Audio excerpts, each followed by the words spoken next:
Mic check, 1, 2. Mic check, 1, 2. Can you hear me, everyone? Hopefully. If so, good evening. Welcome to another Sunday night live stream. Happy 2025, everyone. How was everyone's new year? Hopefully good. Hopefully a good start. Yes. Everyone in chat, welcome. George, Infinite, At Fasting, GR, Mahogany, Raina, Andre, Jacob, Ariel, Wanda, Nina, Savage. Hello, welcome, welcome. Nice to see you here, all of you. Welcome. Another new year. Happy 2025, the first live stream, at least for my channel, for 2025. Thank you for showing up today. Thank you for being accountable today. We have quite a bit to talk about. How has your New Year's been so far? If you told yourself you were giving yourself a resolution, how's that been working out for you? Please feel free to share in chat, talk with others. Don't forget, I read through all of the chat, so I go through all of it eventually, usually after the live stream ends. Today's topic, when the going gets tough, you just got to stick to your fasting routine. Is it that simple? Yes and no. When the going gets tough, it doesn't mean that if you had a 90-hour fast planned and you are having trouble getting through it, it doesn't mean that that's what you have to do exactly.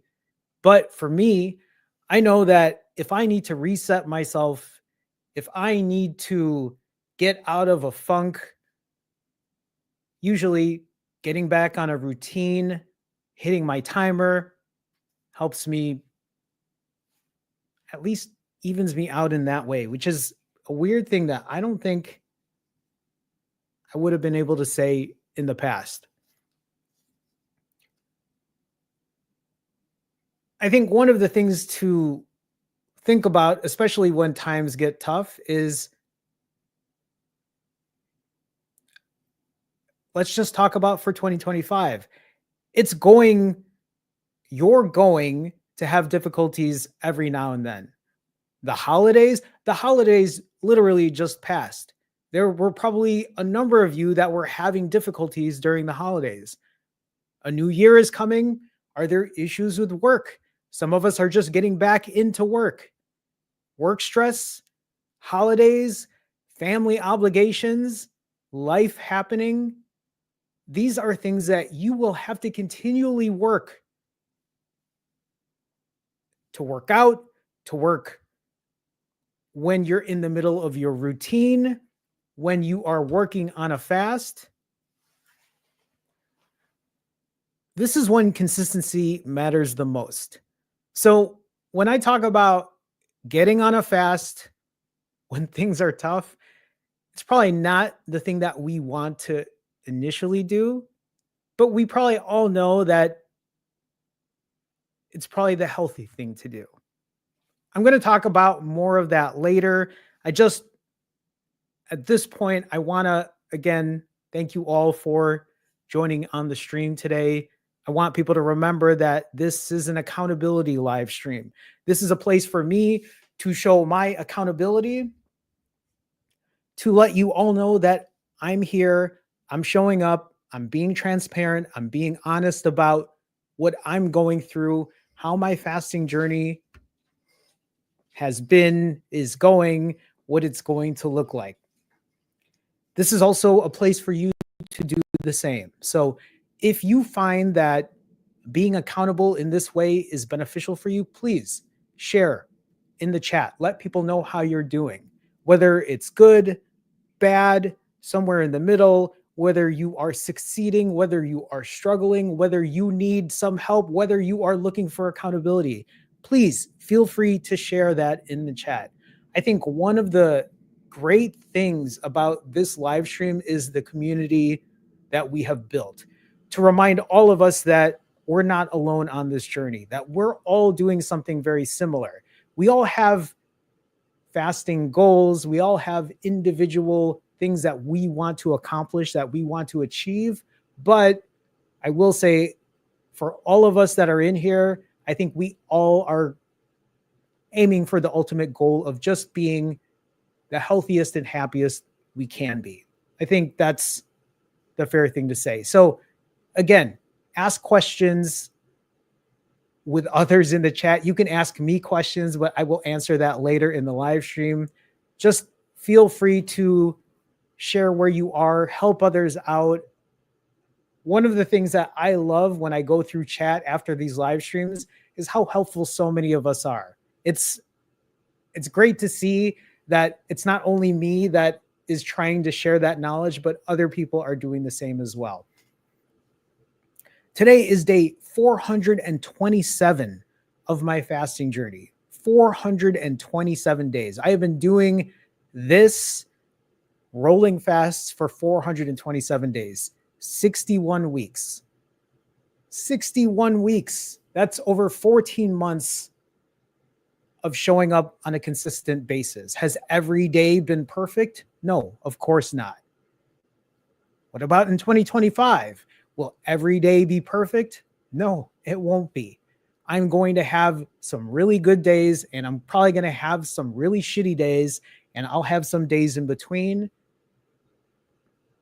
And even though it won't be perfect, for me, I think the most important part is that I can remain consistent.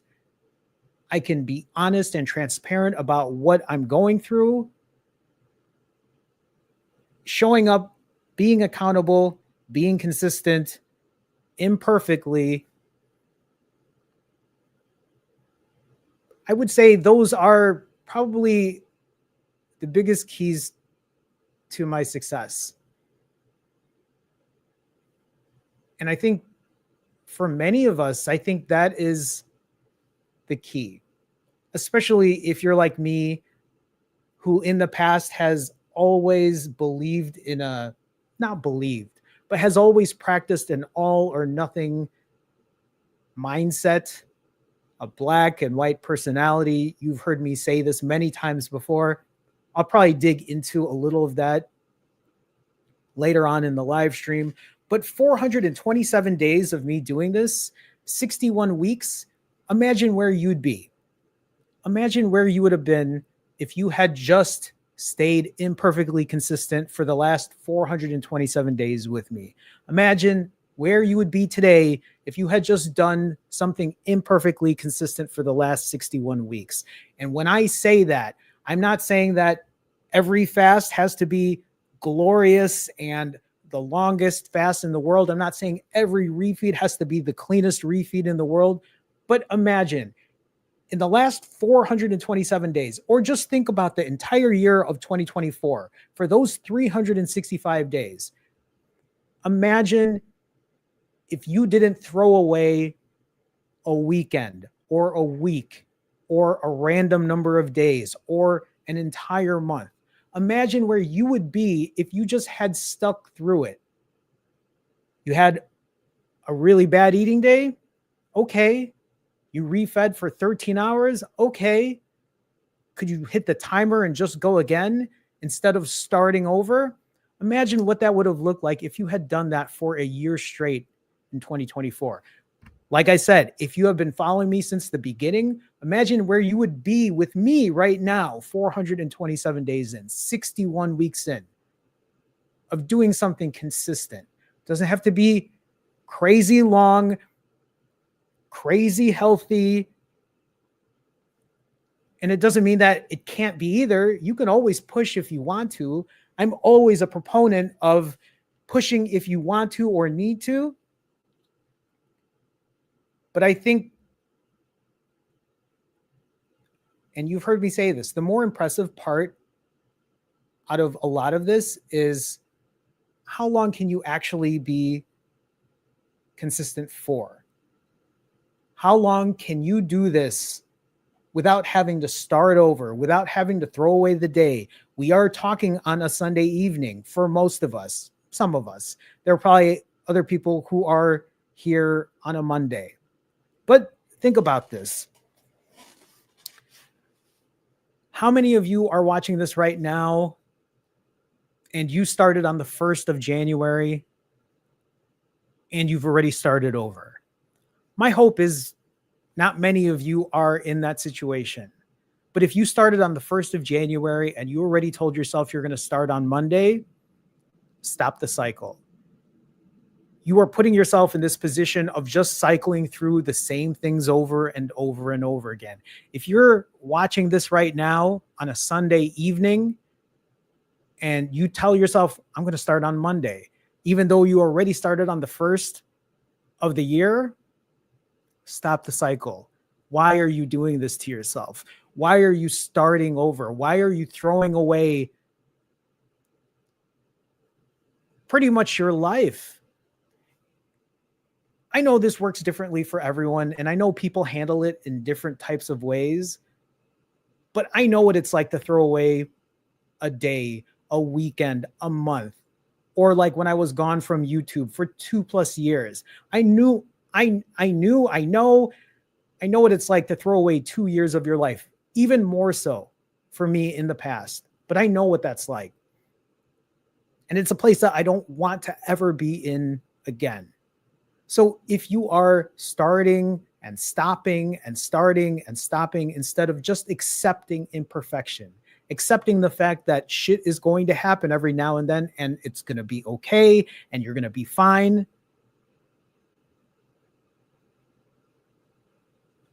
I guess for me, I would love to know that you stopped that cycle. It's one of the things that's taken me so long to figure out.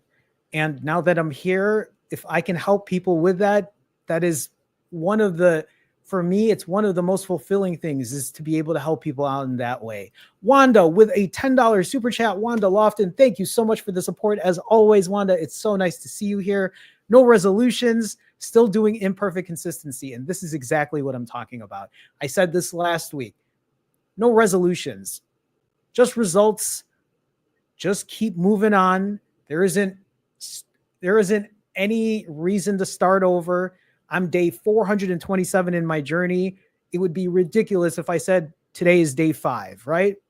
No starting over in that way. A couple of fasts. I ended 2.5 hours early. I refed and hit that timer to start again. Exactly. This is what I mean. This is what I talk about when I talk about imperfect consistency. You cannot have the most perfect fast eating regimen, workout schedule, sleep schedule forever. Life is going to happen, and there is not much you can do about that when it's out of your control.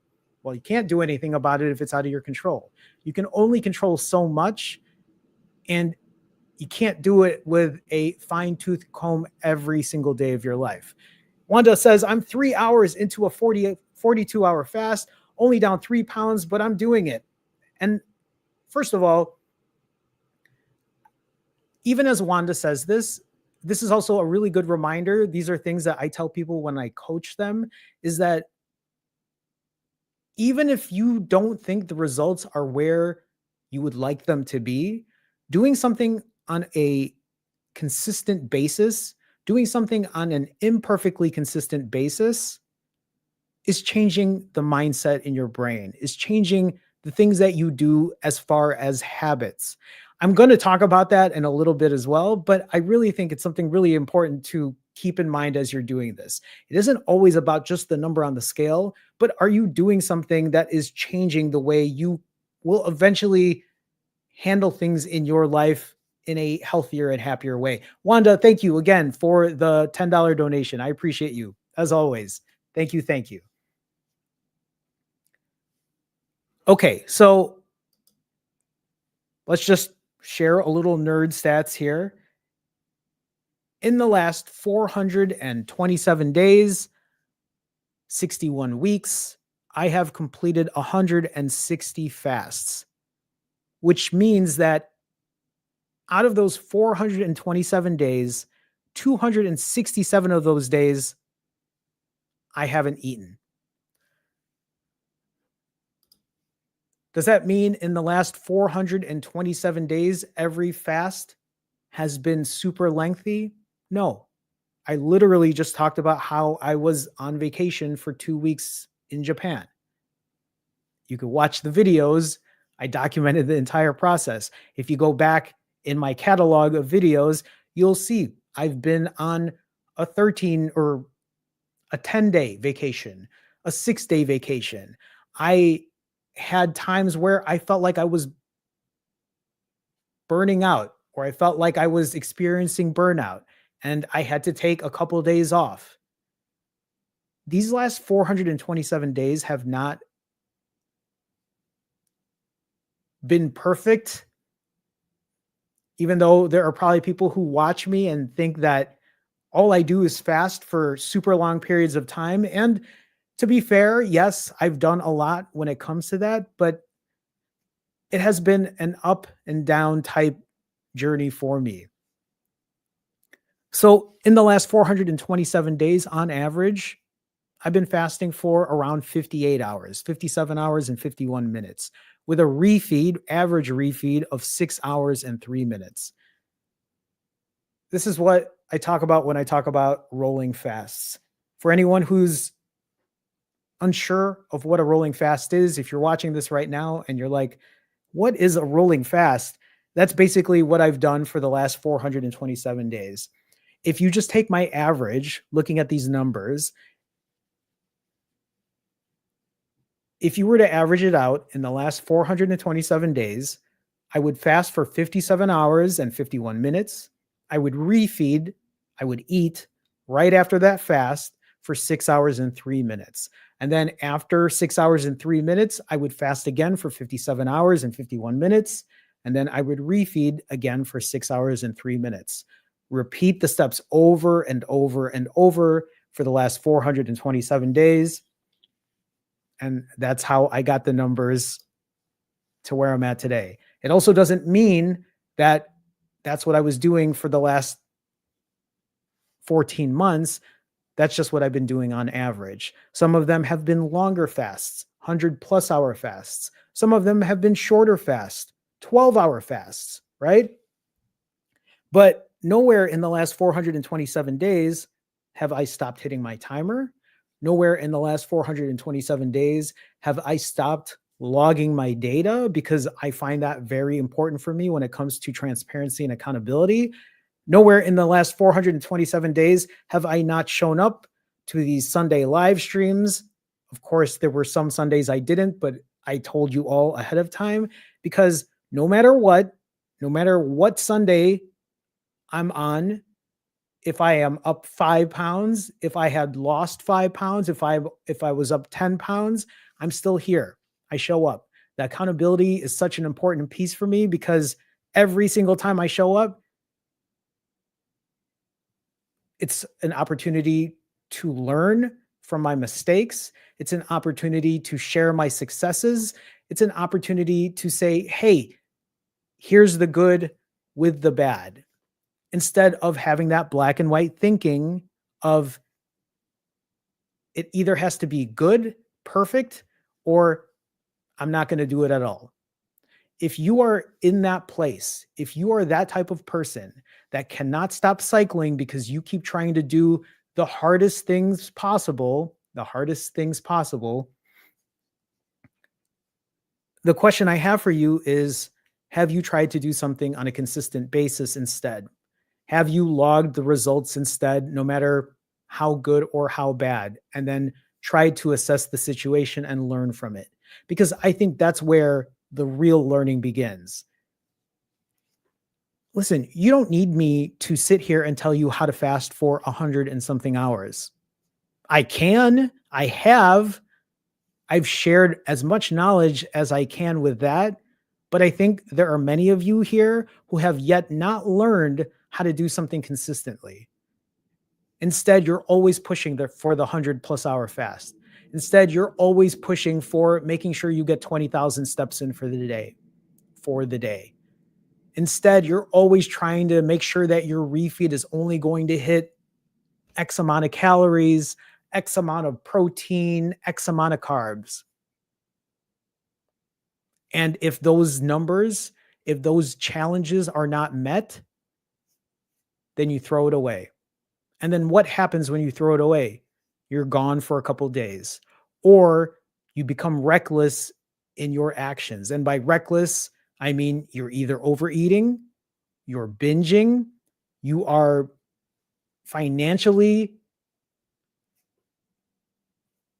messing up your situation, doing other things that are reckless. I don't really have to go into detail with that because I feel like most of you who do this know exactly what I'm talking about.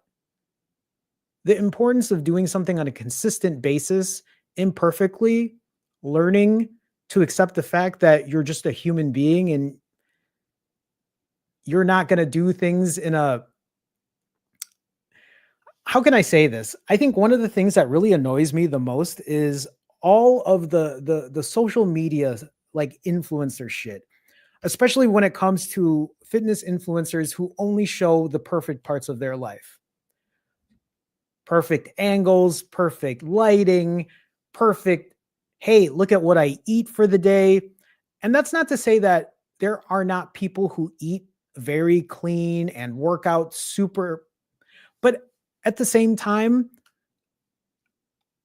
I feel like for me, at least, as somebody who just is trying to live his life and accept the fact that I'm going to have some days where I'm not going to eat the cleanest, I'm not going to fast the longest, I'm not going to, I don't know, maybe it's me getting older and realizing I'm 44 years old. I mean, what do you expect from me? I'm just doing the best that I can for myself. You know what I mean? And I think doing that and accepting that is very freeing for me. It puts me in a place that I had never expected to be before. That was kind of my breakthrough moment at the time. Abdi with a $5 super sticker. Abdi, thank you so much for the support. As always, Abdi, it's so nice to see you. I don't know what that super sticker looks like just yet, but I will take a look at it after the comments or after the stream. But Abdi, thank you so much for the support. As always, appreciate you. Appreciate you. Appreciate you. The last 427 days of my journey as well, for me, I think one of the biggest wins is the fact that I haven't binged in the last 427 days. I take a lot of pride in knowing that I've been able to do something or figure out imperfect consistency in this type of way, in this type of manner, that it's changed my mindset. It's changed the way I do things, the way I think about things. To think that it was 2+ years of nonstop binging to all of a sudden just not binging at all is such a huge win for me. Currently, just to let you all know, I am 42 hours and 53 minutes fasted. I am working on another 65-hour fast. I think that'll be my 4th in a row. I have to double check, somewhere around there. So that is currently where I'm at fasted wise. I'm pushing for another 65. And I guess I'll say it now since we're here and it's live. Even though I talk a lot about imperfect consistency and giving yourself grace, I've also completed 4 65-hour fasts in a row, I believe. Let me double check. And my goal and I'll just say this now, my goal for the entire month of January is to do rolling 65s. So that's me not waiting. That's me saying, hey, this is what I'm going to do. And you all know that for the most part, I'm very true to my word when it comes to what I say I'm going to do. So yeah, if you see here, probably can't, it's probably too hard to see. Anyway, just to share, my last fast was 65 hours and 43 minutes. The fast before that was 64 hours and 38 minutes. The fast before that was 68 hours and 38 minutes. So there was one that was right under 65, but let's call it 65. and I'm about to complete a fourth one. And then my goal for the rest of January is to do nothing but 65-hour fasts back to back to back, because I have goals I want to meet before mid-February. So just putting it out there, that's me being accountable, me sharing with you all what my current plan is when it comes to fasting. Why am I doing a bunch of 65-hour fasts? Because I'm still not where I want to be weight-wise. I still want to cut a little more. I'm coming off of a 2-week vacation in late November, early December. I'm coming off back-to-back eating days during Christmas break. And I'll share some of those numbers in a little bit, but let's go ahead and break into Fit Check. If you're unaware of what Fit Check is where I will currently show you where I'm at, 42-ish hours fasted, my physique. And I do this every week because that's also part of my transparency. I do this every week because even if I gain 15 pounds after a whatever vacation, I want to make sure that I will always show up. This is also to remind you all that life will never be perfect. I'm going to have good days. I'm going to have bad days. There are going to be days where I'm going to feel lean. There are going to be days when I feel bloated. But I want to at least show the transparency when it comes to that, so you all know that I'm just not somebody doing perfect fasts all day, every day. So let me see here. Oh, that's not what I wanted to share. Just to give you an idea, and I do this every week. I still need to update these photos, but I have been an overweight, obese, morbidly obese person my entire life, as a kid, as a teenager, as an adolescent, as an adult, in my 20s, in my 30s, and even in my 40s, with a 38 plus size waist, wearing a double XL or an extra large shirt. And currently, where I'm at right now, I wear either small adult shirts or extra large or large boy shirts. My 38 waist is now a 28 waist.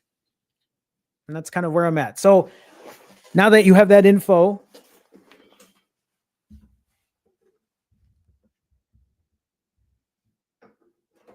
sorry, had to move a couple things. We'll do Fit Check.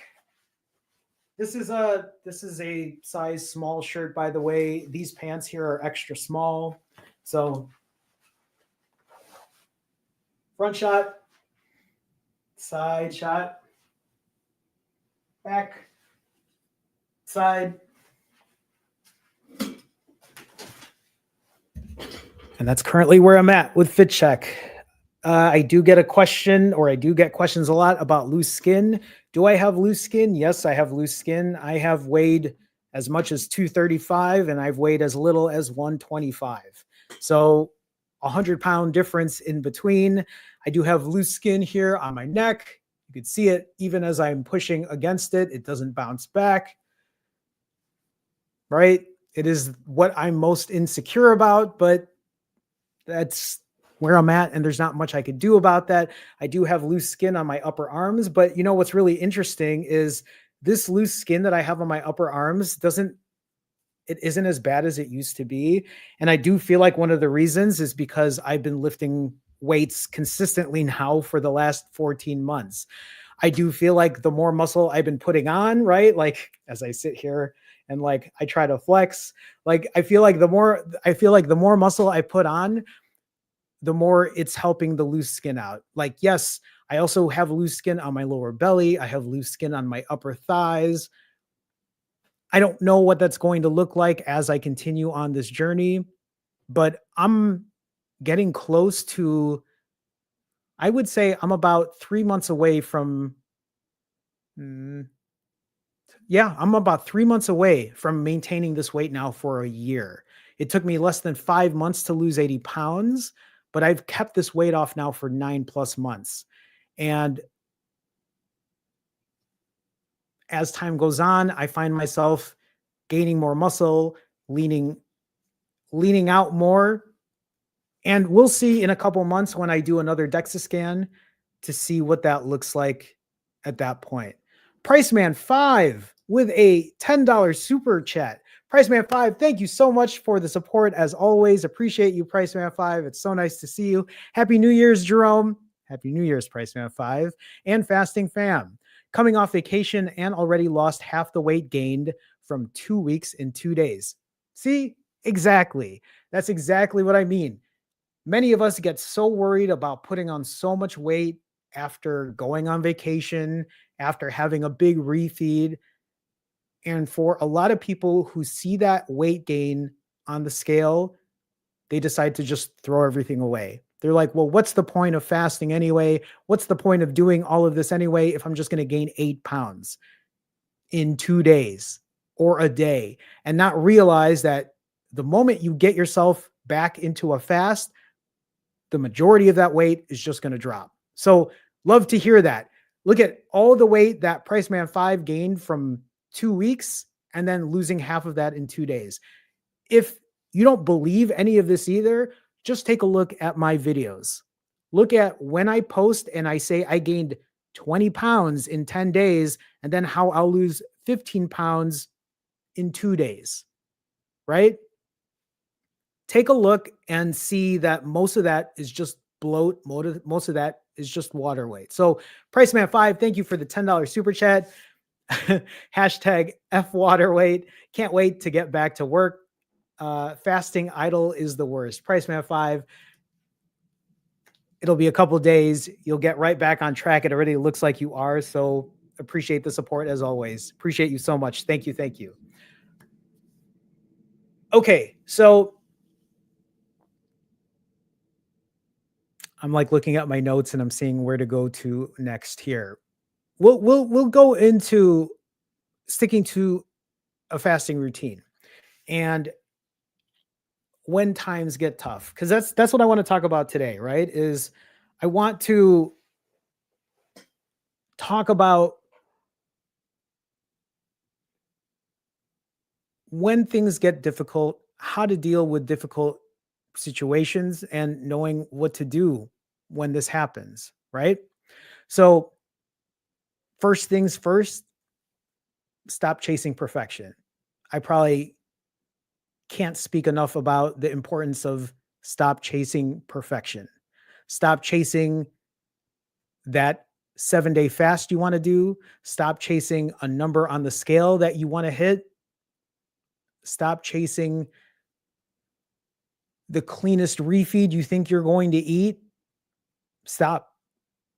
Instead, think more about what you can do consistently and accepting the fact that perfection isn't going to happen.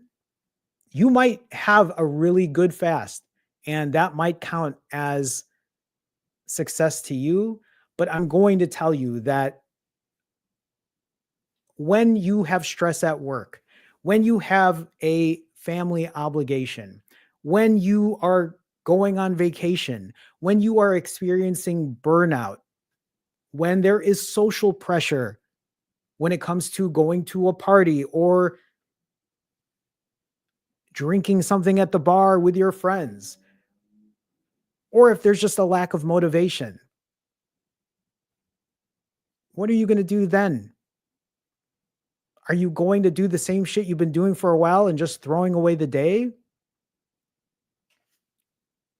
Or can you now look at that as, okay, life is happening. I have to deal with this. Yes, I know that if I go out to a bar and go grab pizza with my friends later, I will probably gain weight the next day, most likely gain the weight the next day.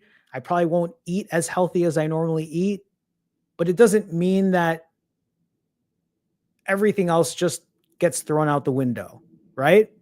It doesn't mean that if you were planning on going for a walk, going to the gym to lift weights, if you were planning to keep your refeed short, if you were planning to fast again right after, it doesn't mean all of that goes out the window. Having a setback is a normal part of the journey. I haven't done this for 427 days without having a setback here and there. It's taken me a long time. It's taken me a long time to just tell myself it's going to be okay, that I just have to keep pushing on. I don't know how many times I have to say it for other people here to recognize that, but I do feel like it's starting to sink in for some other people. And if it hasn't for you, I'll just keep repeating that message of how important something like that is to just accept the fact that you're not going to be perfect in what you're doing and there's nothing wrong with that. It's okay.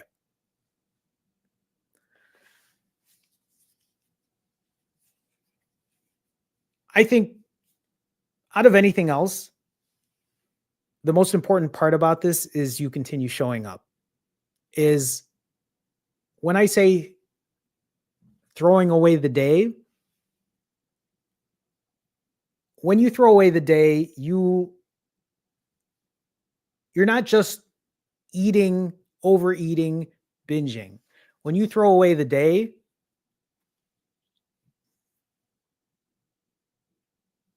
at least in my experience, and maybe for other people who watch this, throwing away the day means you just walk away.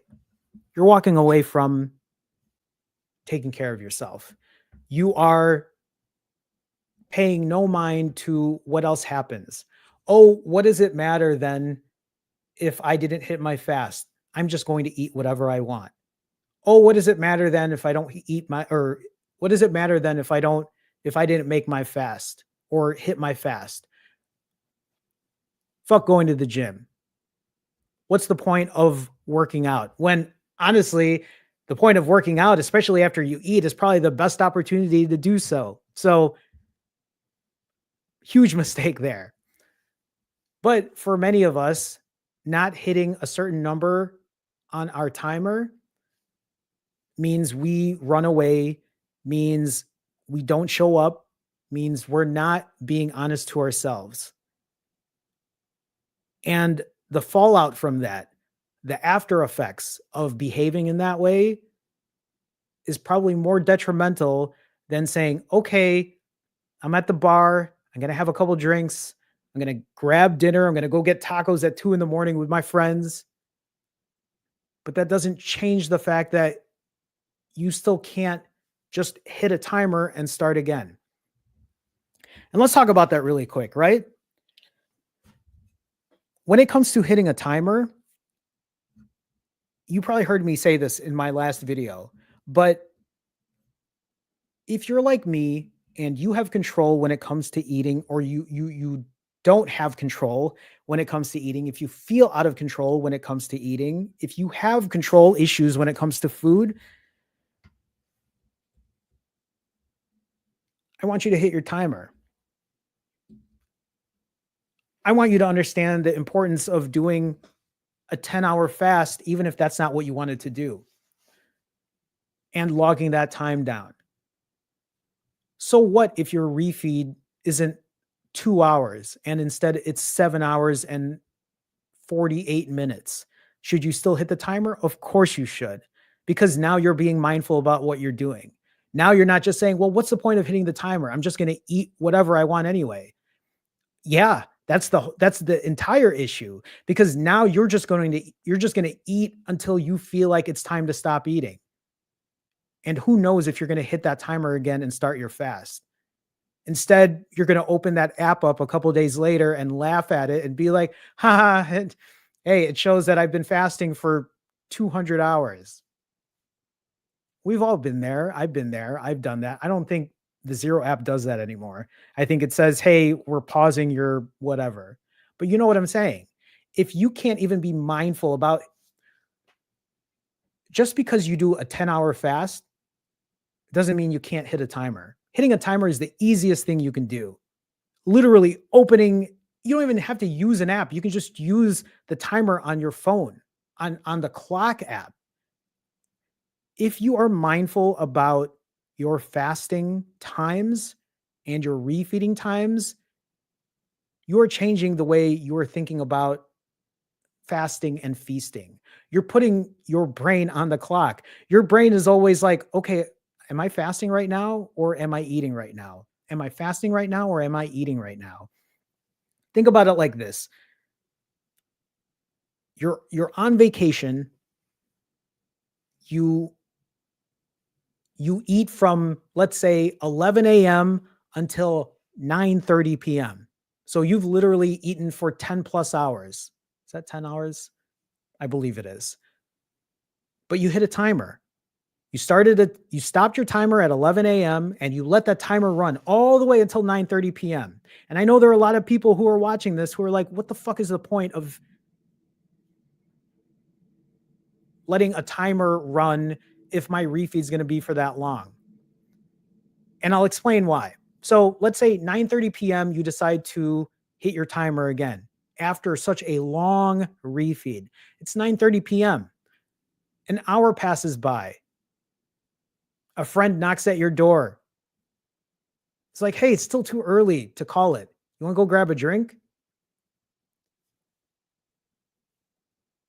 For some of us, we'll think about it and be like, I just hit my timer. I don't want to reset this. And in some cases, that might persuade you to not delete that time and continue fasting. And you might say something like, I'm good. I'm good. I'm good for the night. Like, I'll see you tomorrow. Right. Or maybe you will go and you'll just grab some water and I'm not saying that that's what you have to do, but I'm saying it puts you in a different mindset. Okay.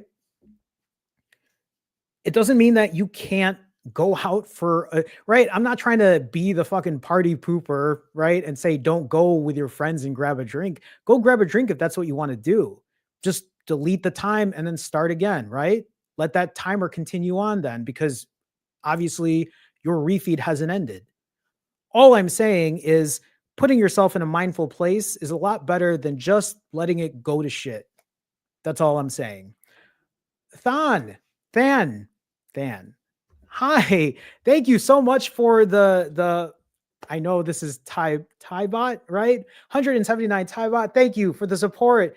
Than, it's very nice to see you. Appreciate the support as always. Thank you so much. You didn't say anything in here. Oh, you did.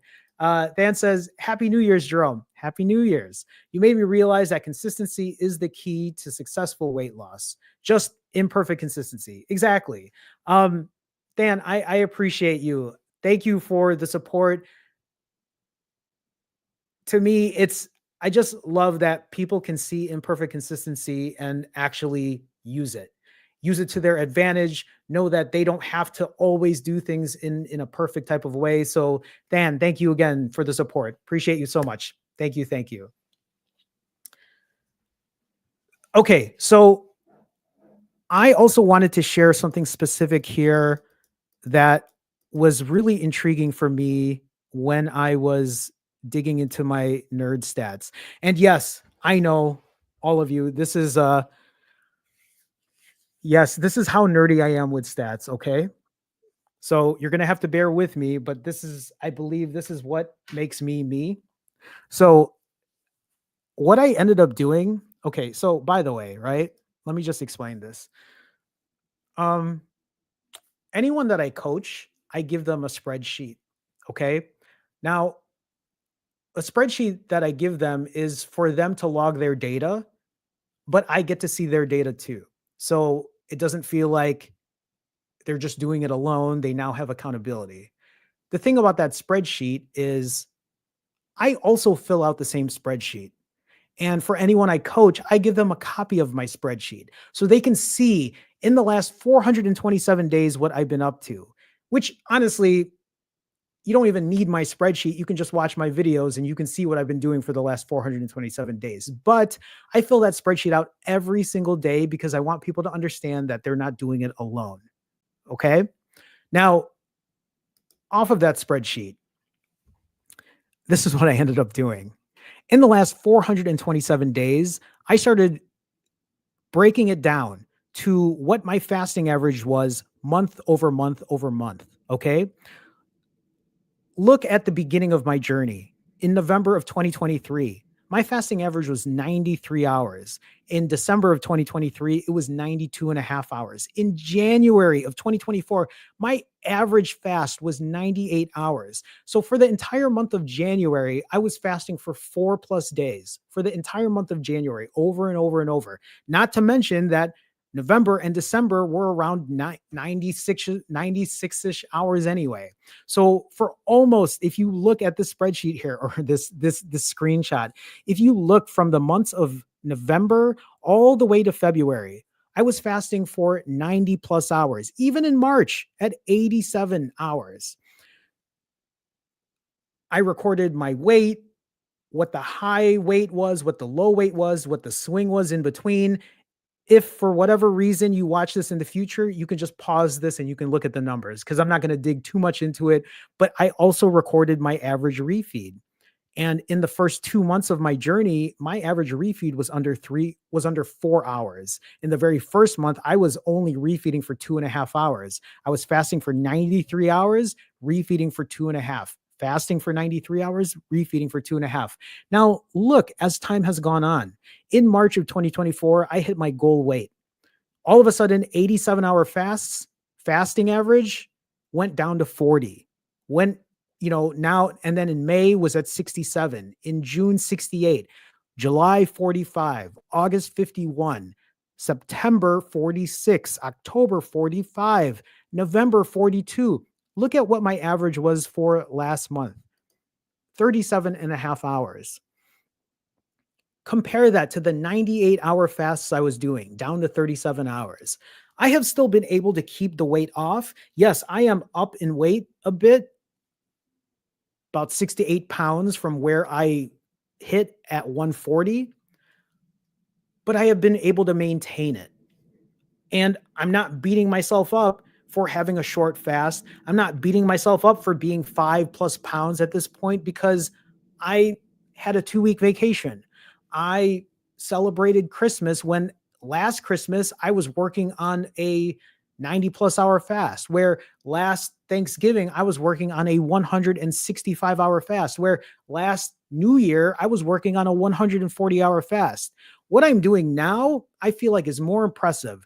The fact that I can do shorter fasts and still enjoy the holidays and still go out with friends and keep the weight relatively the same and gain muscle. I mean, for anyone who also wonders, right? I got a DEXA scan. I had that done in November. I had a DEXA scan done 2 months ago. And that DEXA scan put me at 145 pounds, 29 pounds of fat with 111 pounds of muscle. The other 5.5 pounds was blood and bone and whatever, right? So for anyone who also wonders, fasting doesn't make you lose muscle. So just at least for me, and I'm pretty sure with most people who do it too. The thing I noticed about that spreadsheet, the big thing that stuck out to me was the fact that if you look at the things that are highlighted in orange on the second column, I noticed every time my refeed was over 6 hours, that was where I gained weight. There's a column there called MOM, which means month over month. On the first one, where my refeed was 7 hours and 12 minutes, I had an average weight gain of 2.6 pounds. In July, a refeed average of 7 hours and 51 minutes, there was a month over month or gain of 3.5 pounds. In September, with a 6 hour and 55-minute refeed, there was a weight gain of 6.7 pounds. In November, with a 6+ hour refeed, there was a 2.9 pound gain in weight. And then recently in December, which was my longest, December was the shortest fasting month and the longest refeeding month. And there was another 4 pound gain there. One of the things that I've realized is I can't let my refeeds go for too long. The moment I let my refeeds go over 6 hours is where I start to really gain weight. And when I think about it in retrospect, it makes a lot of sense because You all know how I can put down the food. I can eat 5,000, 6,000, 7,000 plus calories in a matter of hours. And usually I can do that in around 4 hours. I do give myself grace, and I know there are going to be some days where I am going to refeed for over 6 hours, but I know I don't have to refeed for 6 hours every single time. I'll tell you why habits are so important. When I figured out these numbers, I realized I realized this before my January refeed on the 3rd. The 3rd of January was my first refeed of the year, and I said, okay, Jerome, you got to keep it under 6 hours. My refeed on the 3rd of January ended up being, I believe, 6 hours and 26 minutes.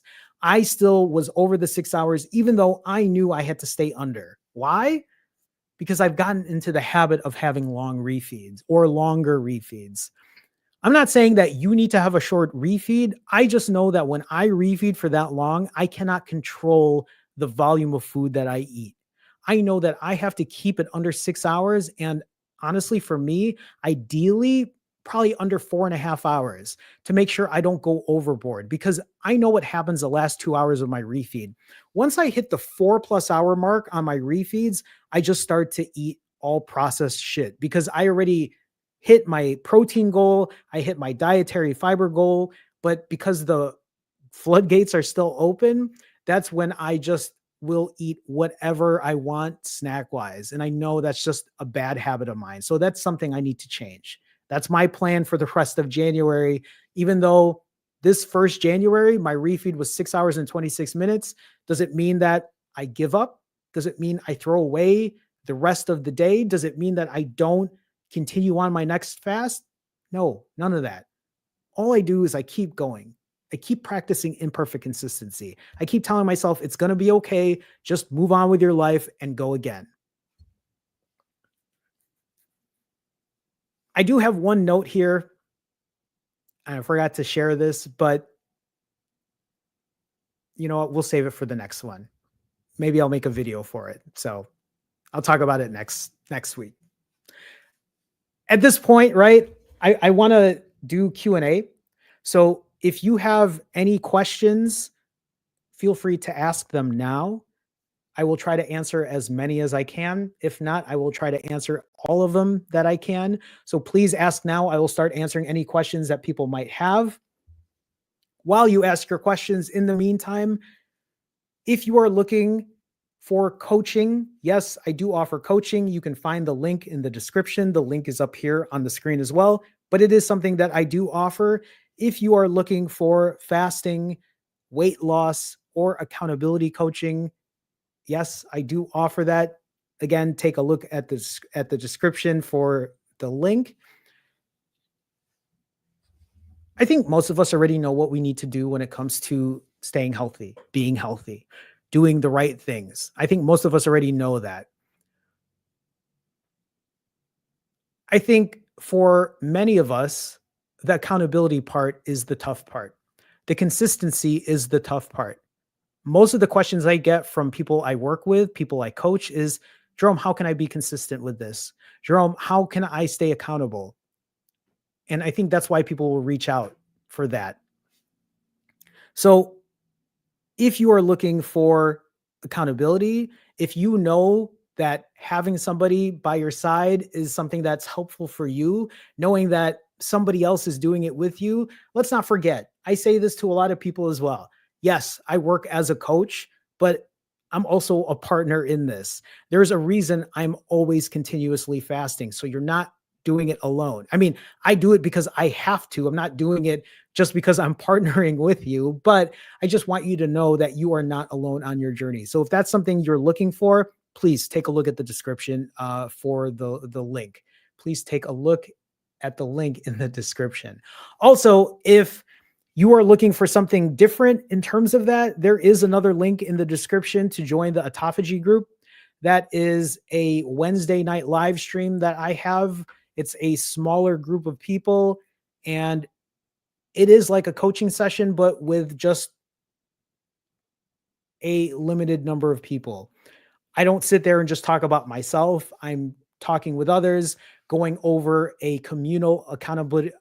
a communal accountability spreadsheet that we all have. Literally, it's just a spreadsheet where we all have our own goals, what we've accomplished for that week. It's a nice place to get together and just share where we're at and what our plans are for the following week. So if that's something you might be interested in, there's a link there as well. Also, it's just a great way to support. So if you think that might be helpful, please feel free and take a look. So, okay. Raphael. Hi, Raphael. Raphael says, I reckon that a great source of frustration for people, me included, who start fasting is not seeing considerable weight loss results in the first few weeks. How was your initial experience? That's a great question, Raphael. I don't know if I have this data for you because I usually do, but I don't think I have it in my current set of slides. I don't. So, how was my initial experience? Okay, I'll be honest. My initial experience was I hit the ground running. So for me, I was very motivated by the number on the scale to drop. And that is why at the very beginning of my journey, the first 3 months of my journey, I was averaging 4-day fasts. I was literally doing a 4-day fast followed by a 4-hour refeed, followed by another 4-day fast, followed by a 4-hour refeed. I believe, and actually, you know what? I'm just going to open up my own spreadsheet so I can share with you what my results were, because that'll probably be the better way to explain it. So if you're asking about just, okay, so I started my journey at 217.8 pounds. By day 10, I was already down 217.8 minus 205. In 10 days, I was already down 12.4 pounds. In 3 weeks, oops, I'm not trying to mess that up. In 3 weeks, I was 217 down to 190, 190.6. So I was down 25 plus pounds in 3 weeks and 21 days. After completing I'm just looking here just to see how far I can go out here.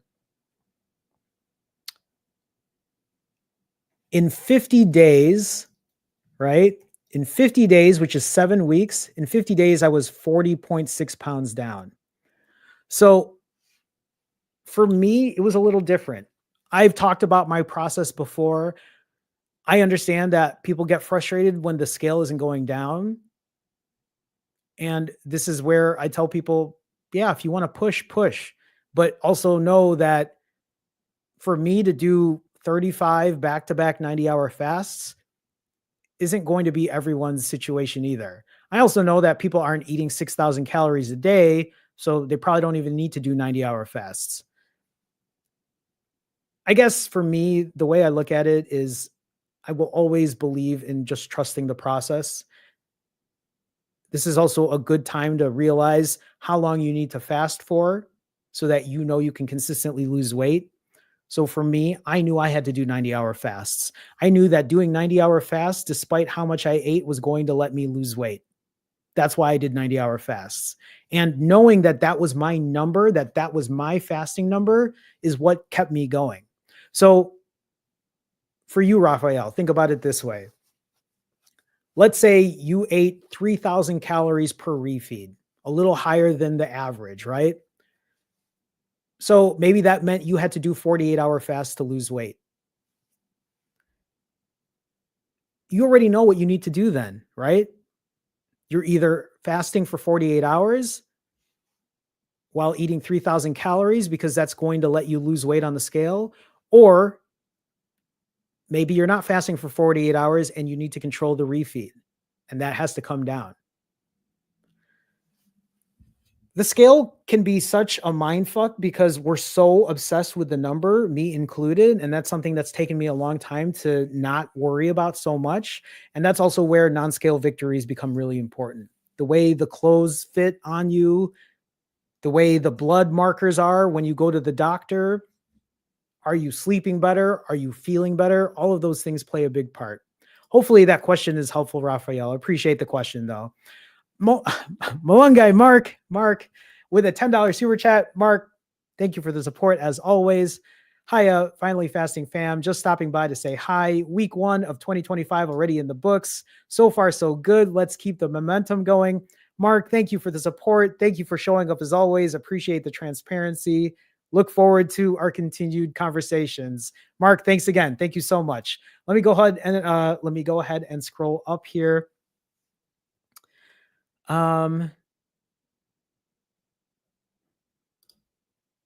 The Republic of Gamer 78 asks, can we drink 0-calorie drinks like Coke Zero or other similar drinks? Sure, why not? That's what I drink.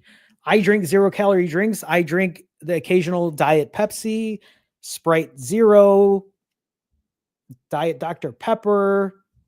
I don't drink Diet Mountain Dew because that actually has calories in it. For me, if it doesn't have calories in it, I can drink it.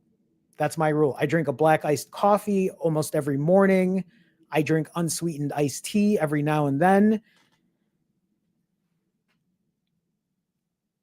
The way I look at this is if drinking a diet whatever is going to help you prolong your fast, why not? And if you're watching this right now and you're like, but Jerome, chemicals, blah, blah, blah, blah, blah, no one's telling you to drink it. No one expects you to drink it.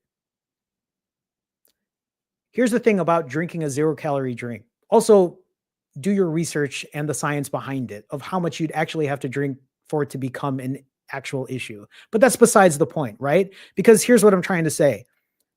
If it helps prolong your fast, would you rather drink a diet whatever or break your fast early?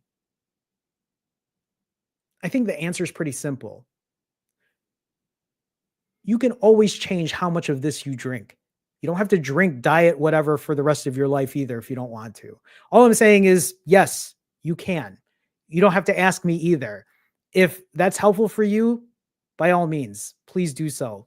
Keep us posted, the Republic of Gamer 78, and let us know if you're able to find success doing that. Always curious about how people, I guess, figure their journey out. So hopefully that's helpful for you. The Republic of Gamer 78 also asks, how many consecutive days of fasting do you recommend at most? This is also going to depend. The number of consecutive days of fasting is going to depend on, can you healthily do it? I am always the believer of, you shouldn't be fasting if you cannot function like a normal human being. What do I mean by that? Let's say you're 2 days in your fast. And if I were to ask you 2 days in your fast, can you get out of bed? Can you walk to the bathroom? Can you go to work? Can you text a friend? And the answers to that are yes, keep fasting, right? Now, if you were to tell me 4 days in your fast, I'm feeling really weak. I'm having a hard time keeping my thinking straight. It's affecting my work.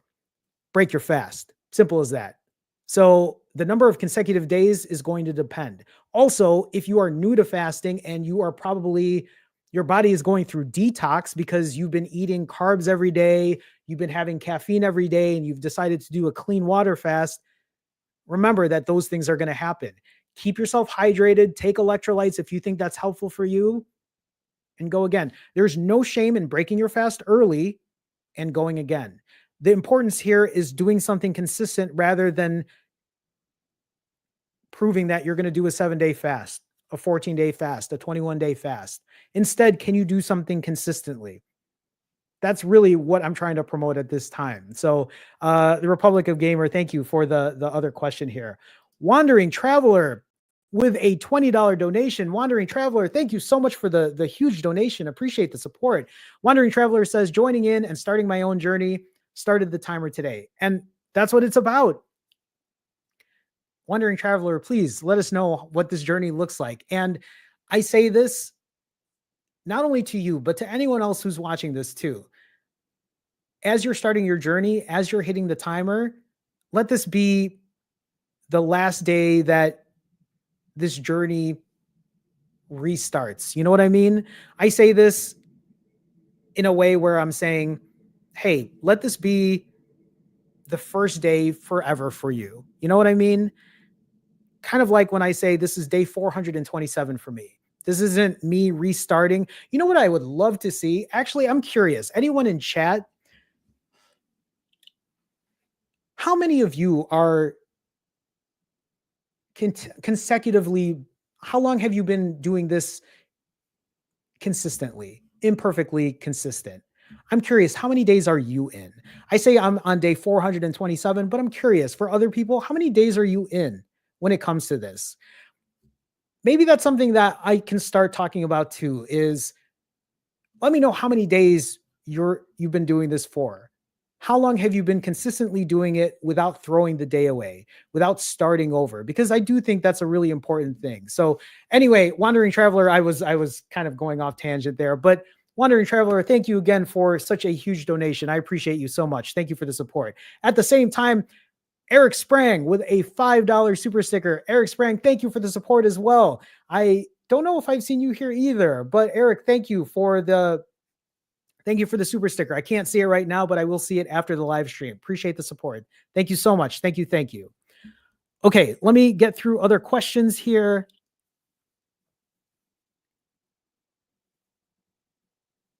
Raphael, no problem. Thank you for the question. Nelson 357 asks, hey, Jerome, how do you deal with binge eating? Lost 63 pounds over the last 4 months just to gain back 11 pounds over the last month. First of all, congratulations on losing 63 pounds over the last 4 months. That is nothing short of amazing. You should be proud of yourself for doing something like that, especially if you've been holding that weight for a while and you were able to lose that weight. You gaining 11 pounds over the last month, I don't think is the biggest thing in the world either.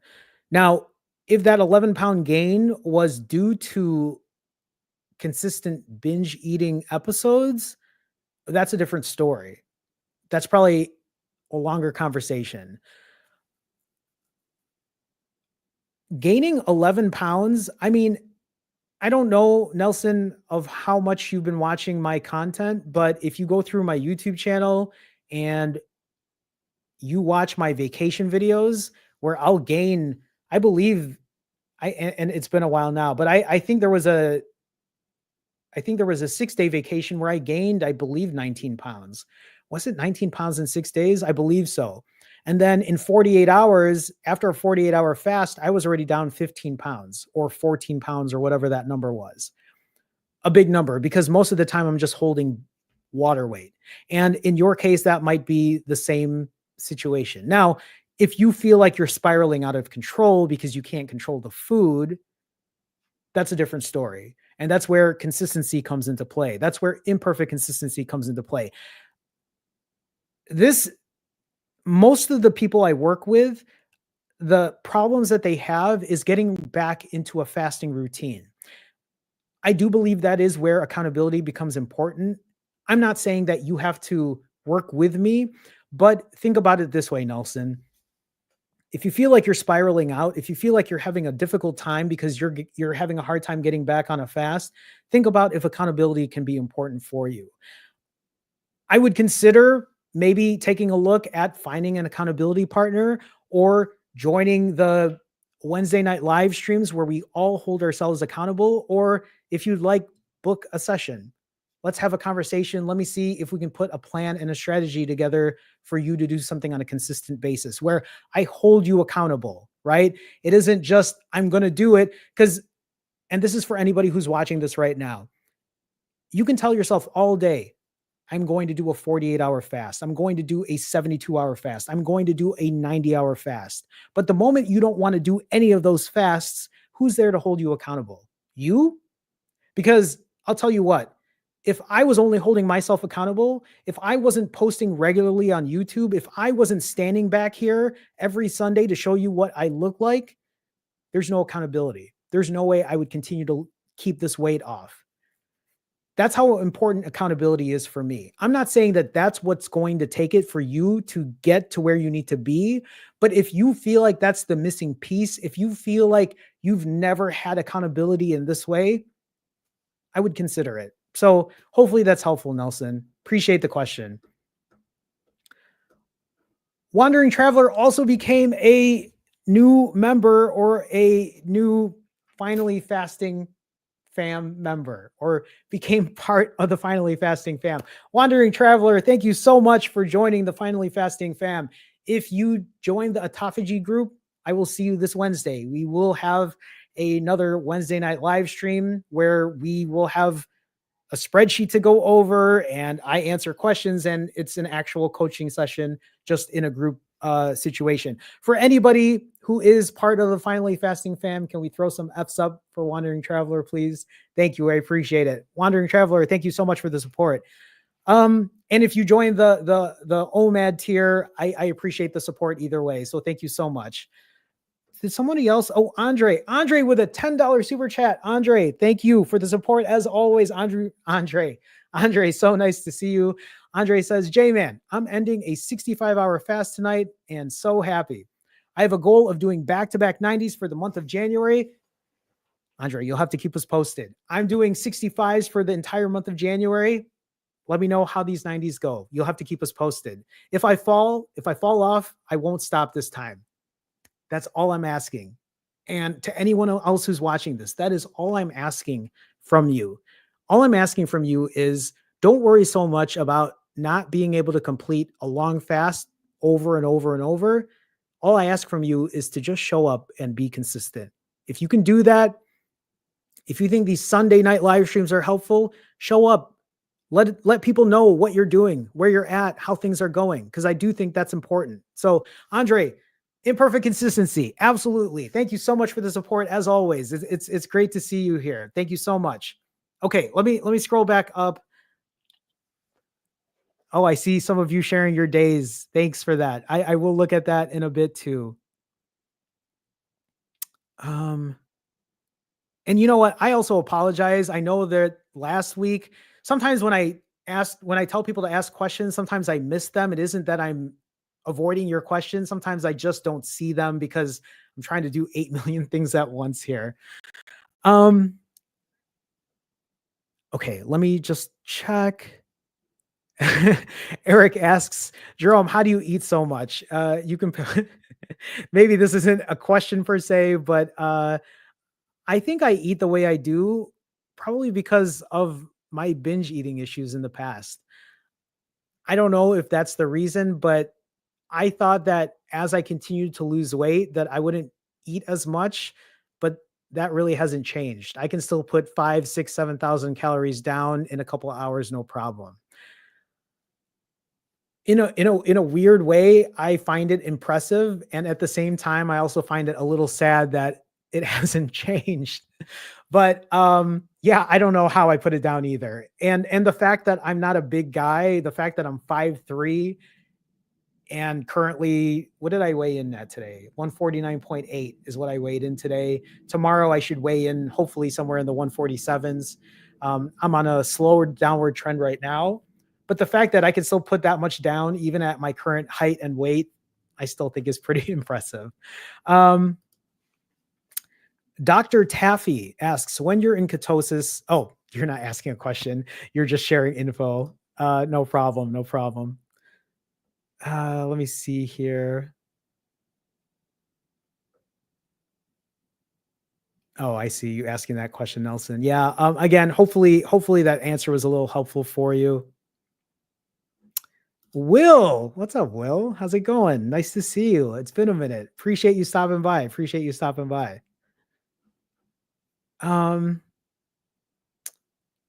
Okay.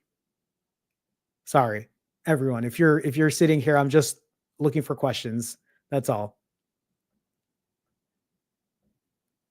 I love that all of you are so supportive of each other. That really means a lot to me. So, FX Super Trend says, any opinions on Monjaro? Monjaro, right? Is that similar to Ozempic or semaglutide or whatever those are, right? Any opinions on it? Um, yeah, I do. So I'll share this with you. Um, 3 years ago, when I had gained all the weight back after losing 95 pounds and gaining it all back, I went to the doctor, and my doctor at the time had prescribed me semaglutide or Ozempic or whatever you want to call it. And I didn't take it because I think I was too big in my head telling myself I'm going to lose this weight through fasting. And I was just being stubborn about it. In hindsight, would I have taken it 3 years ago then? I don't know. I'm not sure. I'm still on the fence about if I would have taken it then. The way I feel about it for people who take it now, listen, if it's going to help you, if it will help you lose weight, if it will help you reverse your type 2 diabetes, if it will help you control your eating, I don't see anything wrong with it. But and there's a big but when it comes to that. I also don't know what side effects truly are like. Maybe the side effects are very minimal. I don't know. But the one thing that I do know is whether you take semaglutide, Ozempic, Monjaro, whatever this is, whatever they're called, I still think there is something to be said about fixing your relationship with food. Because imagine if the supply for all of that were to go away tomorrow. Imagine if you didn't have the money to pay for it. Imagine if your insurance didn't cover it and you could not pay for it. If your relationship with food is still broken, I feel like you're either going to bounce back to where you were or you're going to have a really difficult time once you're off of it. That's really my only opinion when it comes to that. The way I look at it is if it will help you become a healthier you, if it will help you become if it helps reverse or minimizes the effects of diabetes, because that's what it's for, right? It's for helping people who are diabetic. That's the reason it was offered to me, because I've been a type 2 diabetic since 2003, right? I've been a type 2 diabetic for over 2 decades, and fasting is the only thing that's reversed it without taking anything. But if it will help you in that way, more power to you. I just would like to hammer down the point that if it doesn't help fix your relationship with food, that's a whole other battle that you're going to have to contend with as well. So just hopefully that helps. Appreciate the question though. Did I miss Will? Will with a $5 super chat. What up, Jerome? Bro, we got to catch up. I mean, you know where to find me, Will. Will, it's so nice to hear from you. I know I do keep my personal life out of these live streams, but Will and I have been close for some time. Will, yes, please, let's catch up. Will, so nice to see you. Thank you for the $5 super chat. Appreciate you. And Abdi with another $5 super chat. Abdi says 345 days of imperfect consistency. Thanks, Jerome.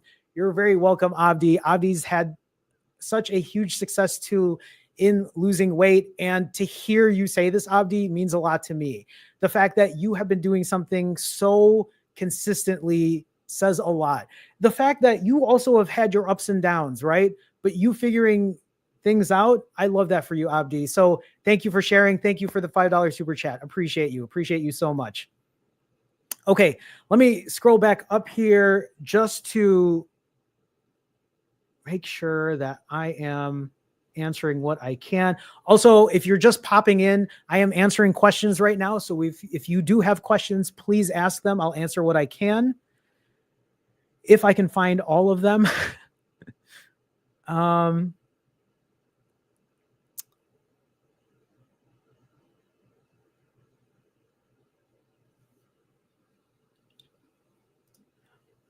CD, hi CD. I don't know if this is a question per se, but I do want to kind of touch on this.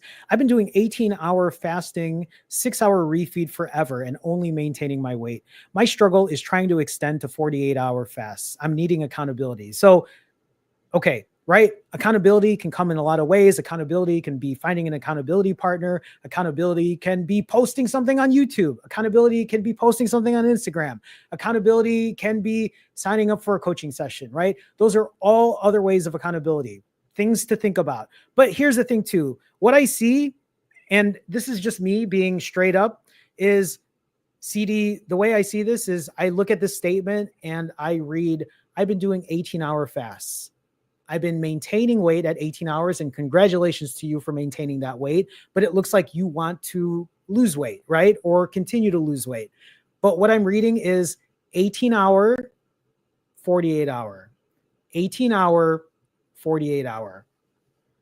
You probably know where I'm going with this, but what about an 18.5-hour fast? What about a 20-hour fast? What about a 21.5-hour fast? What about instead of a 6-hour refeed, a 5-hour refeed? What about instead of a 6-hour refeed, a 3-hour refeed? These are things that maybe some of us don't think about because we're either thinking we're going to do this or this instead.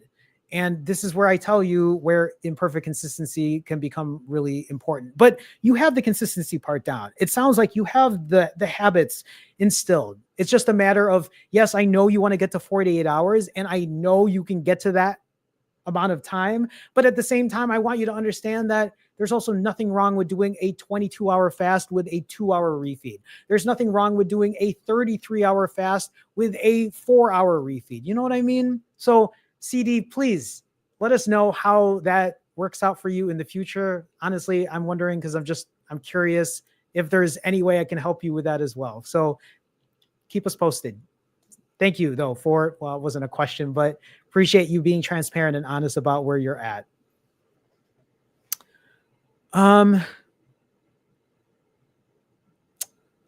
Thank you all for all of these. Like, you guys are just so nice to each other and so supportive.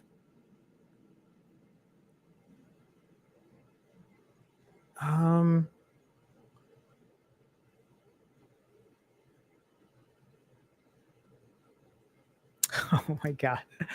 Any updates on the app or merch?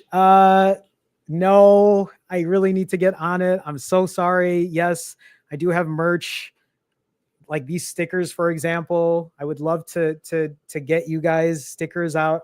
I got to get that merch stuff up. It is on my to-do list. So soon. I also have hats, and I haven't worn my hat in a while. It's just because I've been growing my hair out and like, you know, I kind of like digging the look. So, but yeah, Mark, for sure. I got to get that up for sure. For sure. Nelson asks, Jerome, what are some workouts you recommend? So on the beginning of my journey, when I was at my heaviest, I could barely even do an hour walk, but I forced myself to do an hour walk because I was just, listen, when I first started my journey, I was very all or nothing.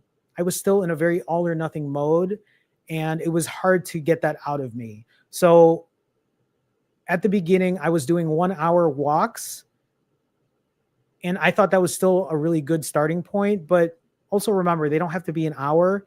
I used to do those hour walks, and my back hurt so bad at the end of the hour. I used to do those hour walks, and thank God I started my journey in November when it was cold, so I wasn't sweating. Because if I had started in the summer, not saying I shouldn't have started earlier, but you know what I mean. I don't know where you're at in your journey, if you are currently working out or not, but I also don't think there's anything wrong with just going for a leisurely walk. When I used to do my hour walks, sometimes I just walk for 20 minutes and then I'd go sit. I live by the lake here in Chicago, so I'd sit and just like chill by the lake and then walk another 20 minutes and then redo it. But I was also going to the gym to lift weights. If there is one piece of advice that I could recommend, it would be make sure that you're getting some type of strength training in. You don't have to lift super heavy. If you're new to lifting, I just suggest watching YouTube videos and making sure your form is good. Just starting in that way. it is a good way to build muscle. Building muscle means the more muscle on you not only looks aesthetically good, but at the same time, it burns more calories at rest. There's a lot of benefits when it comes to building muscle, also in terms of metabolic health. The older I get, the more I realize how important my metabolic health is, because my metabolism is not the same as it was in my 30s or 20s. Not that it was any good back then either, because I used to weigh 100 pounds heavier than where I should have been. So that's kind of what I recommend. Strength training, simple cardio, whether it's a walk or riding your bike, or I don't know what other forms of cardio. There's a lot of other forms, but that's kind of what I recommend. To me, I think really the most important thing, it doesn't have to be strength training. It doesn't have to be going for a walk, but if you can do something that is fun for you and enjoyable for you, that's honestly what I'd recommend. Because as much as I enjoy going for walks and lifting weights, I know that's probably not everyone's cup of tea either. And in order for you to do something consistent and sustainable, you're going to have to enjoy it too. You're going to have to love what you do. So hopefully that's helpful, Nelson. Appreciate the question. Savage Dad, I know. I'm so, oh, yes, merch for sure. No plans for the channel for getting to 30,000. At this point, actually, my channel is actually slowing down quite a bit. It isn't moving as fast as it was initially, and that's okay. I'm fine with that. That's not a problem. But no changes for 30,000. The only thing I want to do is continue to be consistent. So Savage Dad, thank you though for the kind words there. When I do have merch out, I will be sure to let you all know. I know keto Goral. I do want to put my fasting app out. I am still not there yet. And it's honestly something I really want to get out, because I know there are good fasting apps out there, but there is something that is missing out of all of the fasting apps that I want to start implementing in mine. So hopefully sooner rather than later, I will keep you posted on all of these things. So just FYI, thank you though for the question. JD,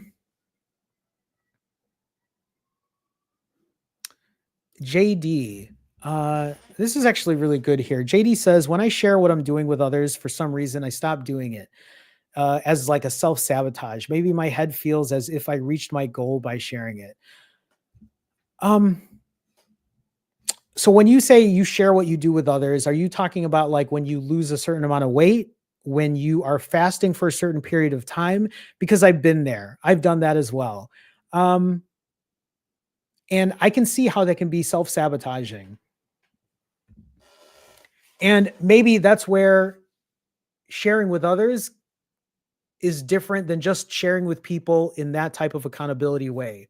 Maybe sharing with others means sharing with somebody who is a like-minded person, right? Maybe sharing with others means sharing it with a group on the live streams on Sundays. Maybe it's that type of accountability that's more important than just randomly telling people, because I've been there too. Sometimes if I was successful in losing weight or completing a fast, I would tell my friends, and then I would lose momentum and then I would stop doing it. But that was also because back then I was very all or nothing. And I was just thinking about doing the longest fasts, eating the cleanest, so on and so forth. So maybe that might be a little helpful in terms of that. You'll have to keep me posted, JD. Thank you for the question. Well, not a question, but thank you for sharing. Mr. VO, hi, how's it going? Hi, J-Man. Have you noticed the imperfect consistency mindset? This is actually really good. Okay. So I was actually going to bring this up today because this is where imperfect consistency becomes really important. This is something I've noticed about myself too. So Mr. VO asks, have you noticed the imperfect consistency mindset spill over to other aspects of your life as well? I noticed you see things differently now. And honestly, Mr. VO, I'm glad you brought this up. This is actually a really great question. Let me share how imperfect consistency has helped me outside of just fasting and taking better care of myself. You all know I went to Japan well, some of you know who watch me regularly. I went to Japan at the end of November and beginning of December. When I came back from Japan, I think it was the next day I had started learning to speak Japanese. I decided that I would spend every day learning, no matter what it was, even if it was 5 minutes, even if it was 10 minutes, to try to learn how to speak Japanese. That was on December 8th, I believe. All I know is today is day 29 of trying to learn Japanese, right? Day 29. I can read katakana, I can read hiragana, I can look at kanji, not yet, but for other types of, I can read Japanese, and I was not able to do that 30 days ago. I can I can ask specific questions. I can say specific things that I have never been able to do. Like, I had known nothing. I knew zero Japanese before, and that was very ignorant of me to go to Japan and just figure that I'm just going to speak English and whatever. But going there has, it's given me a new purpose. And interestingly enough, that is also how it's been helping me throughout my fasting. I find myself so much more busy now because I have a new hobby, and that is learning how to not only speak Japanese, but now how to read it as well. It is almost, for me, I feel like I'm at a level of Japanese that the fact that I'm so far ahead now is really surprising, because all I told myself was, okay, Jerome, you don't have to spend 2 hours a day doing it. Just spend some time, learn a little bit, right? And it's almost shocking how I can watch something on TV and pick up words, or watch something or read, see something in I'm very into like Japanese cars. I own Japanese products when it comes to cameras or shoes or pens, or I really like a lot of their quality products. So it is weird to even just pick up stuff that I've had before and be like, I actually know what this says. Like, it's just wild to me. And that is kind of where imperfect consistency has kind of paid off too. It's changed habits in me that I haven't thought possible. So just a small thing, but to me that's kind of a big thing too. But that's a great question, Mr. VO. Um JD asks, how to conquer enjoying the now and instead fast. Hold on, JD, I'm a little confused. How to conquer enjoying the now, um, and instead fast. Oh, so are you asking how? Uh, let's call it FOMO, right? FOMO. I don't know why my glasses are so. Uh, when you say enjoying the now, are you saying that how can I stop just like if somebody's having a party, or there's a special event, or everybody decides to go get pizza one night, how can you stop just doing that? Maybe I'm misinterpreting the question, but let me just say it this way. For anybody who's watching this, for anybody who might think this is important, I think it's really important to live your life. I think it's really important to enjoy the times you have with people. I think it's important to enjoy celebrating.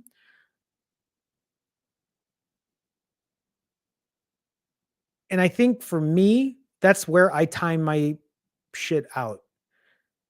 On Christmas, I knew I wanted to eat on Christmas Day, so I fasted the day before Christmas Eve. I ate Christmas Eve, I ate Christmas Day, and then I started my fast after. I really wanted to eat on Thanksgiving Day. I fasted before, I fasted after. When friends want to go out and hang out, I will time my fasts around that accordingly. And that is me enjoying my life. On days where I'm super busy, on days where I'm coaching all day, on days where I have a full work day, those are easy fasting days for me. I strategize, I plan this shit ahead. I am always planning stuff ahead. Even as I'm talking about doing consecutive 65-hour fast for the entire month of January, I will plan days out then. I'll be like, okay, well, I can't eat this day because I've already told myself I'm fasting. So I will plan other days out. So, yes, I know life happens too. And sometimes they will be unexpected. And on those days, that's where I give myself grace and just enjoy the now, right?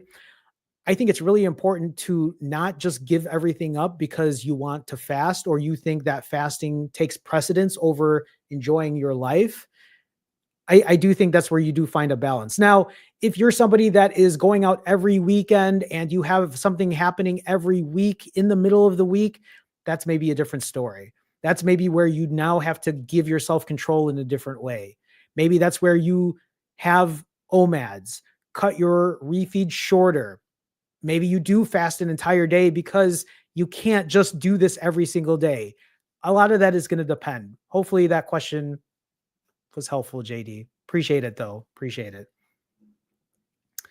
Um, Mark asks, last question, Jerome, how's the weight training? Do you do hypertrophy or bodybuilder type lifts? Favorite lift? Training's going really well. I need to be better about recording my numbers. I was doing it for a while and then now I'm just kind of just doing it. You know, I'm like, oh, this is kind of what I lifted before. I do hypertrophy. I think that's the majority of it, but I do really the 3 compound lifts, bench press, deadlifts, and squats. I do those on a regular basis. I really enjoy doing those. And then I just add other ones that, you know, if I want to do shoulders or I want to do triceps or, you know, rear delts, there's a lot of number of exercises I do in between. My favorite are probably deadlifts. I really enjoy doing those. I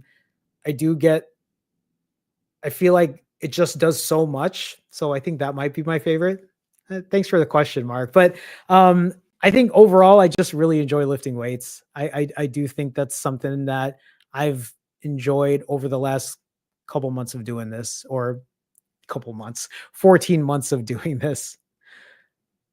The Republic of Gamer 78 says, Jerome, does fasting destroy muscle mass? No, it doesn't. I mean, you know, maybe it's different for everyone, but I already said this earlier. I've been fasting now for 427 days. On average, I've been fasting for 57 hours and 51 minutes or whatever it was. When I had my DEXA scan done on November 6th of 2024, which is just 2 months ago, I weighed in at 145 pounds, 29 pounds fat, 111 pounds of lean tissue.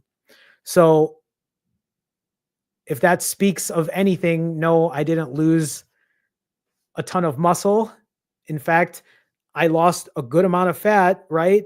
And my goal now is to get another DEXA scan in 6 months and hopefully lean out more and gain more muscle. So if I can gain more muscle than last time while I'm continuing these fasts, that'll be even more proof that you're not destroying muscle mass. The one thing I like to say a lot is our bodies aren't dumb. Our bodies aren't just going to go for muscle when you are fasting. Our bodies go for excess fat. If you have extra fat on you, that is what your body will most likely be going for.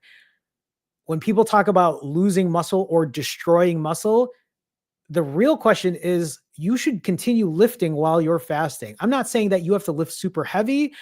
I'm not saying you have to lift on a 3-day fast on your 3rd day. I'm saying if you refeed on Saturday night, you should be lifting on Sunday. You should be maybe lifting on Monday, maybe not as heavy, but lifting the next day for sure, because you just put a ton of calories in you. You might as well take advantage of that. Putting tension under your muscles is a really good way to preserve them and keep them going. So that's how I feel about it.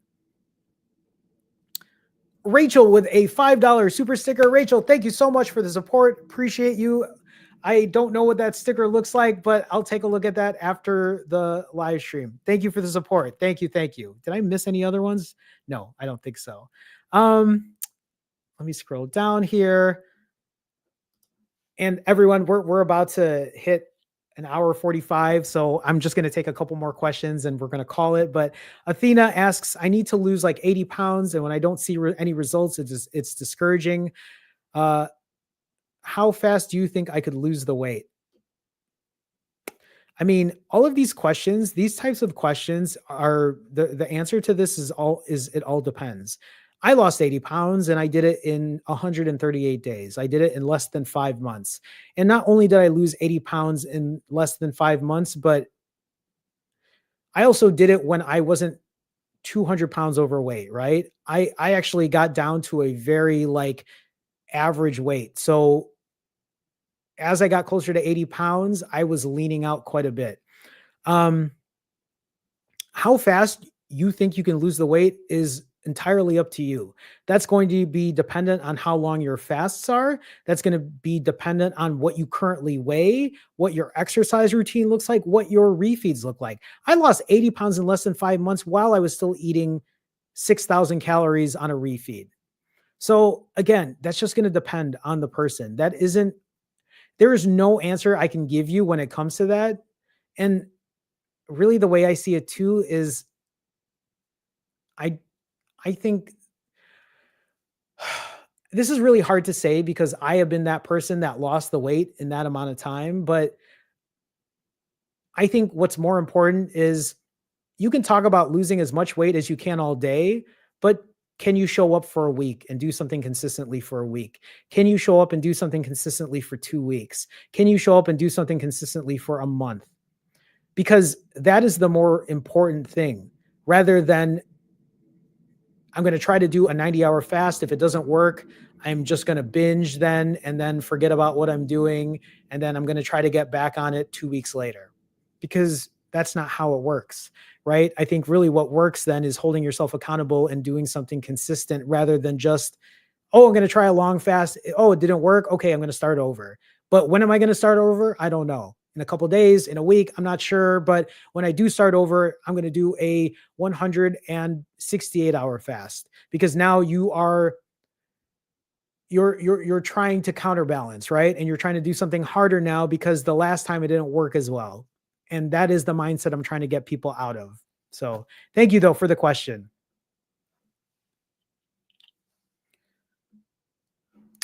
Jack, I know this isn't a question, but Jack, it's great to see you. What's up, Jerome? Long time no see. Been on a hiatus and I ended up gaining. I'm at 233 now, heaviest ever. Just wanted to say something and be accountable. Completed 22 hours today, Jack, and that's really what it's all about. Jack, I appreciate you being here and I appreciate you being accountable and sharing that. Even for you to say you're at 233 and just saying you're at your heaviest, that takes a lot. At the same time, Jack, you also have a spreadsheet, right? So maybe where this can be important is maybe you fill that spreadsheet out and be like 22-hour fast, 233 pounds, and see if you can fill a spreadsheet out for the next 7 days, 2 weeks, 1 month, and see if that actually changes where you're at in your journey. Jack, it's great to see you though. Appreciate you. Nice seeing you here. Okay, let me go ahead and scroll down. I will take, where am I at? I'm now over 145. So let me just get one more question in here. Chell, am I saying that right? Chell, I just finished my first 36-hour fast this morning. Congratulations. I know that intermittent fasting is sustainable and life-changing. How do you get past the headaches when you began? So for me, when I first started doing this, literally when it came to getting a headache, sometimes, and this might be a surprise to people if you've never done this, but at the beginning, when I got a headache like that, if I took a pinch of salt, put the salt under my tongue, waited a little bit, the headache would go away. Or I would drink a Diet Pepsi or a Diet Dr. Pepper, and the headache would go away after that too. So that's what would help me. I'm sure there are other people in the chat who can help give advice when it comes to that as well, but that's what helped for me. So maybe if it's something you haven't tried, I definitely give it a shot and see if that could be helpful for you. Orion asks, hi, Jerome. For me, the hardest thing is not hunger, but craving. Do you have any tips? Cravings for specific foods while you're fasting? I mean, I know these kind of go hand in hand. I do have a video on my channel that talks about overcoming hunger. There are a lot of tips in there, but for me, when I have cravings, Again, I'm going to say this, drinking a Diet Pepsi sometimes is it's kind of my overall like answer for a lot of this, especially if I'm feeling off. Salt can be helpful too. Drinking a black iced coffee is helpful for me. But to me, I feel like that's one of my biggest hacks. So is keeping busy.